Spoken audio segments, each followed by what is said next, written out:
দেশনেত্রী বেগম খালেদা জিয়ার বর্তমান শারীরিক অবস্থার আলোকে আমরা ইনশাআল্লাহ যদি সবকিছু ঠিক থাকে আমরা কাতার রয়্যাল এয়ার অ্যাম্বুলেন্সের মাধ্যমে দেশনেত্রী বেগম খালেদা জিয়াকে আজকে এই মধ্যরাত্রির পরে অথবা আগামীকালকের সকালের ভিতর ইনশাআল্লাহ আমরা ওনাকে ইউকেতে অর্থাৎ লন্ডনে ওনাকে একটা নির্ধারিত হসপিটাল আমরা ঠিক করেছি, সেখানে আমরা ইনশাআল্লাহ ওনাকে নিয়ে যাব।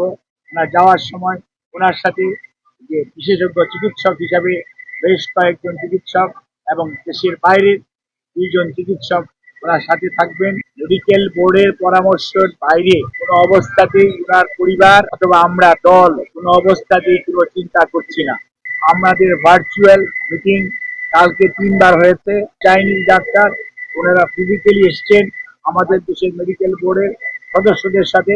এই মুহূর্তেও ওরা এয়ারের আইকিউ স্পেশালিস্ট উনি এবং চাইনিজ স্পেশালিস্ট যারা ছিলেন ওনাদের সবার সাথে সর্বশেষ আলোচনা হয়েছে।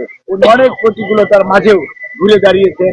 এবারও ইনশাল্লাহ আল্লাহর অশেষ রহমতে উনি আবারও আমাদের মাঝে ফিরত আসবেন, এ আশাবাদ ব্যক্ত করছি।